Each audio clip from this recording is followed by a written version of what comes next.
السلام علیکم. اس وقت ہمارے ساتھ نصرت جاوید صاحب موجود ہیں، جو کہ صحافت کی ایک بہت ہی جانی مانی نامور شخصیت ہیں، اور جن کے بنا صحافت لفظ ادھورا ہے. ان سے ان کے زندگی کے متعلق کچھ سوالات کریں گے اور ان سے ان کی رائے جانیں گے. سر، آپ مجھے یہ بتائیں کہ اگر آپ کو دوبارہ زندگی گزارنے کا موقع ملے تو کیا آپ رپورٹر بنیں گے دوبارہ پھر سے؟ ہرگز نہیں، اس لیے کہ جھک ماری اور زندگی تباہ و برباد کی. ہمیشہ فرسٹ کلاس فرسٹ آتا تھا. میرے ساتھ ایک نقصان ہوا، وہ یہ کہ مجھے جب میں چھٹی جماعت کا تھا نا تو اینک لگ گئی تھی، اس لیے فوج بھی نہیں جا سکتا تھا، ورنہ میں سر، کوشش کرتا کہ فوج میں جاتا. مطلب آپ کو شوق تھا فوجی بننے کا؟ نہیں، الحمدللہ ایسا نہیں تھا، یہ میں اب کہہ رہا ہوں زندگی مگر گزارنے کے بعد. آپ کو ایسا کیوں محسوس ہوتا ہے کہ آپ کو فوجی ہونا چاہیے تھا؟ اس لیے کہ یہ ملک بنا ہی فوج کے لیے ہے، اس لیے ہوتا ہے. تو اس میں چونکہ اس کے لیے اللہ تعالیٰ نے مجھے فزیکلی ناقابل کر دیا. جی بالکل. تو ہمارے پنجابی میں کہتے ہیں جڑے لاہور پیڑے وہ آرتھاں پیڑے. تو دوسرا میرے لیے بہترین راستہ تھا کہ میں چونکہ فرسٹ کلاس فرسٹ آتا رہا تھا ہمیشہ، تو میں سی ایس پی کے امتحان میں بیٹھتا تو اس میں بھی ٹاپ 10 میں آ جاتا. صحیح. پھر میں بجائے فارن آفس میں جانے کے یا ڈی سی بننے کے میں کسٹم میں جاتا اور رج کے مال کماتا. یہ جو اس کام میں پڑا ہوں سوائے ذلت کے کچھ نہیں ملا. سر، لیکن آپ نے کیسے سوچا تھا کہ آپ کو صحافت میں آنا چاہیے، صحافی بننا چاہیے؟ وہ اس لیے تھا کہ بدقسمتی سے، میں دوبارہ بدقسمتی لفظ کہہ رہا ہوں، ہمارے گھر 2 اخبار آتے تھے ہر صورت. ایک تھا امروز اخبار اور ایک پاکستان ٹائمز. یہ اس زمانے کے بہت بڑے اخبارات تھے.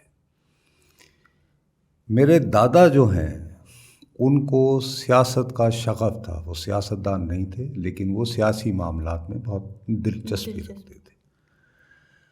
لیکن ان کے ساتھ یہ ہوا، ان کی ڈیتھ جو ہے کوئی 100 سال کی عمر سے زیادہ ہوئی، لیکن ان کی بینائی جو ہے وہ 75 میں جاتی رہی.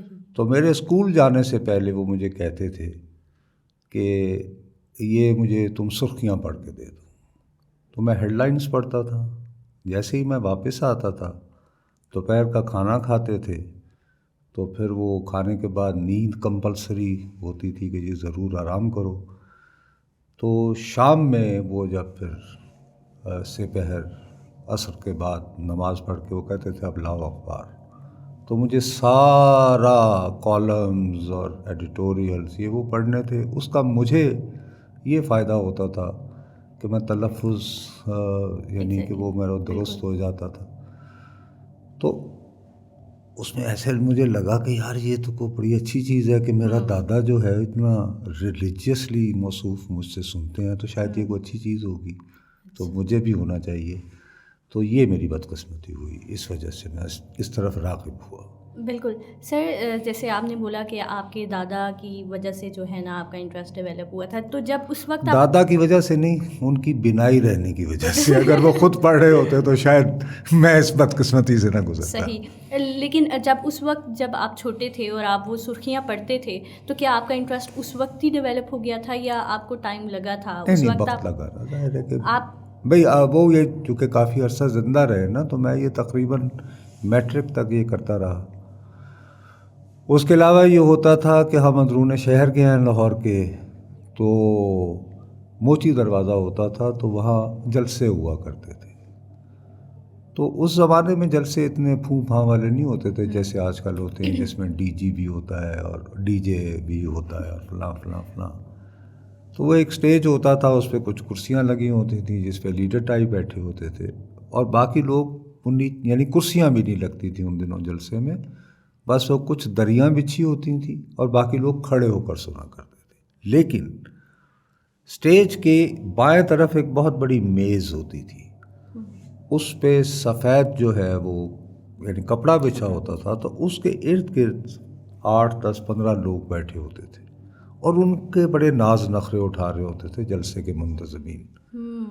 تو وہ مجھے پتہ چلا کہ جی یہ رپورٹر ہوتے ہیں اور اکثر تقریر کرتے ہوئے مقرر یہ بھی کہتے تھے ہاں مجھے پتہ ہے تم یہ چھاپ نہیں سکو گے لیکن میں یہ کہہ رہا ہوں. تو وہ ہنستے تھے یہ وہ، لیکن میں دیکھتا تھا کہ یار ان کی بڑی یعنی کہ خدمت ہوتی ہے.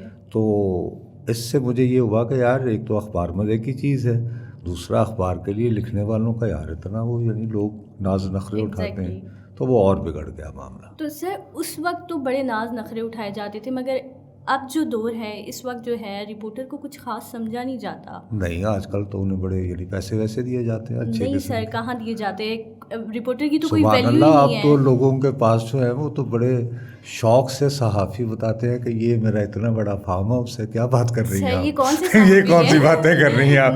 خدا کے لیے نہ کرو. یہ کون سے صحافی ہیں؟ نام کیا لینے، لیکن اس وقت جو ہے یعنی ماشاء اللہ کے فضل و کرم سے ہمیں تو بھائی کبھی عید کے عید تنخواہ ملتی تھی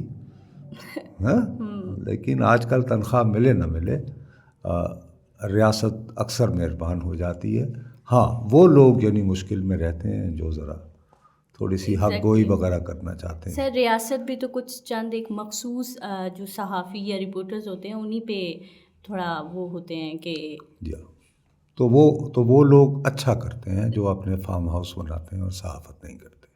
میں دوبارہ کہہ رہا ہوں سر مگر آپ ایسا کیوں سمجھتے ہیں؟ کیونکہ صحافی کو تو ان بائسڈ ہونا چاہیے. اور یہ ان بائسڈ نام کی نان سینس جو ہے یہ کہیں بھی نہیں ہوتی. مولانا ظفر علی خان ان بائسڈ تھے، وہ ملک کو آزاد کرانا چاہتے تھے. مولانا محمد علی جوہر ان بائسڈ تھے. سر آپ نہیں کون سا ان بائسڈ تھا؟ سر آپ حمید نظامی ان بائسڈ تھے. بالکل آپ کی بات بالکل درست ہے، لیکن میرا یہاں پہ یہ سوال ہے کہ جو میڈیا اسٹڈیز کے اسٹوڈنٹس ہوتے ہیں، ہم جیسے جو نیو آئے ہوتے ہیں، ان کو پورے 4 سال یا 2 سال کا جو بھی کورس ہوتا ہے اس میں چند ایک باتیں ہوتی ہیں جو ریپیٹ ہو رہی ہوتی ہیں، اور اس میں ان بائسنس صحافی کو جو ہے ان بائسڈ ہونا چاہیے. بالکل کسی کے ارے ہمارے بچپن میں ایک گانا بہت مشہور تھا انگریزی کا، a teacher leaves the kid alone. تو جو پڑھایا جاتا ہے وہ سب نان سینس ہوتا ہے، اس کا عملی زندگی سے کوئی تعلق نہیں ہوتا. تو سر جب آپ کے زمانے میں اگر آپ نے کیا آپ نے صحافت کی ڈگری حاصل کی؟ الحمدللہ میں نے اس سے بالکل پرہیز کیا. میں نے ماسٹرز کیا تھا فلاسفی میں. تو میں نے یعنی صحافت پڑھی نہیں ہے. اور اکثر مجھے اپنے کیریئر میں جب کوئی مقام بنا تو مجھے نوکریاں دینے کی بھی یعنی وہ ابھی رہی پوزیشن. اور میں آپ کو بتاؤں سب سے نالائق جن کی درخواستیں میں پھینکتا رہا ہوں انہوں نے ماسٹرز جو ہے میس کمیونیکیشن میں کیا ہوتا تھا. لیکن سر یہ بدقسمتی ہے بٹ اٹس اے ریالٹی. کیونکہ ہمارا ایجوکیشن سسٹم ایسا ہے جس میں جو ہے چند ایک کورس ہوتا ہے، مطلب اسپیسیفک کورس ہوتا ہے، اسی کو ریپیٹ. ایگزیکٹلی میں نمل سے ہوں. اب میں آپ کو ایک بات جی میں عرض یہ کرنا چاہ رہا ہوں کہ ضیاء شاہد صاحب ہمارے ایک بڑا نام رہے ہیں. ان کا خبریں اخبار ہوتا تھا، تو ان کے بیٹے تھے مرحوم بیچارے عدنان شاہد صاحب. انہوں نے کہا جی میں انگریزی اخبار اسی صورت نکالوں گا، آپ جوائن کریں ایز ایڈیٹر.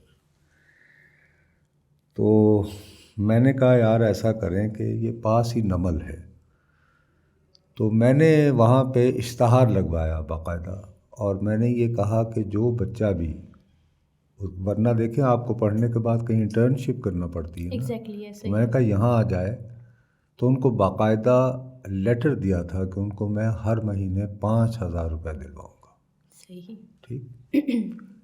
جتنے بھی لوگ آئے میں نے ان کو کہا کہ یار آپ کسی موضوع پر آپ 500 سے 600 لفظ لکھیں انگریزی میں. ٹھیک. آپ کو پتہ ہے 90% نے کیا لکھا؟ کیا؟